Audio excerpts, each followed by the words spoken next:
विकसित महाराष्ट्राचा कौल आहे। ज्या पद्धतीने पंतप्रधान मोदी साहेबांनी देशामध्ये एकंदर विकासाची पावलं धडाधड उचलायला सुरुवात केलेली आहे।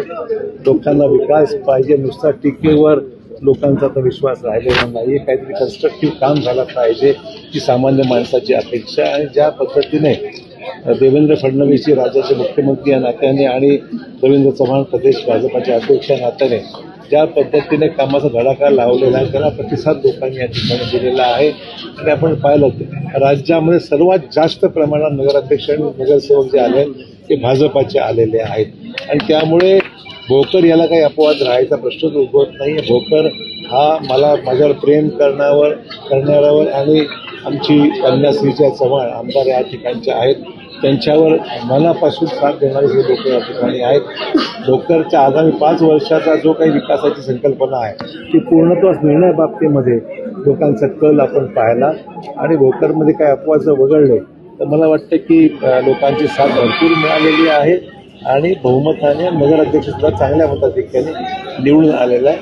जनतेचे आभार मानते। त्याच्या तुलनेमध्ये नांदेडमध्ये फारसे भाजपाला यश मिळालं नाही। नांदेडमध्ये भाजपाकडे आज 2 नगरपालिका आणि बाकीचे 3 नगरपालिका कोंडलवाडी सहित 3 नगरपालिका आणि इतर 2 अशामुळे 5 नगरपालिका या भोकर आपल्या भाजप ताब्यामध्ये आहेत। इतर ठिकाणी कदाचित काही समन्वयाचा अभाव असावा, थोडं माहिती घ्यावी लागेल नेमकं काय घडलंय कशामुळे, पण स्थानिक आमदारांवर त्या जबाबदाऱ्या सोपवल्या होत्या की त्यांनी आपापल्या मतदारसंघ पाहावी अशी अपेक्षा आहे आणि त्यामुळे कुठे काय कोण कमी पडलं आहे किंवा नेमकं काय घडलंय लवकरच आम्ही त्याची बैठक घेऊ।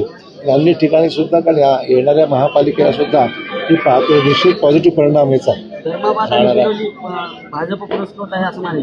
मी आज काही सांगू शकत नाही, त्यांच्याशी त्यांचा बोलणं झाल्यावर मी सांगू शकेन, पण सकृत दर्शनी तर निश्चितच ही तिकीट वाटपामध्ये ज्या काही गोंधळ झालेला आहे काही ठिकाणी त्याच्यामुळे काही दुष्परिणाम झाले मी नाकारत नाही। महानगरपालिकेची देखील निवडणूक पार पडणार आहे, महायुतीचा काय फॉर्म्युला ठरला आहे? नाही, महायुती असा की चर्चा आमचे स्थानिक जे लोकप्रतिनिधी आहेत ते आणि शिवसेनेच्या 2 बैठका झालेल्या आहेत। अद्याप तो निर्णय झालेला नाही, पण मला वाटतं आजच्या निवडणुकीनंतर जे चित्र दिसते महाराष्ट्रामध्ये ते लक्षात घेता नांदेडमध्ये सुद्धा सगळ्याच राजकीय जी काही युतीमध्ये जे पक्ष आहेत त्यांनी भूमिका घ्यावी आणि महाराष्ट्राचा किस्सा सुद्धा नांदेड महापालिकेमध्ये आपल्याला गिरवता येईल अशा पद्धतीने सकारात्मक वातावरण निश्चित निर्माण झालेलं आहे। साहेब, टीका करणारे जे नेते होते त्यांनी कन्नड सुद्धा त्यांना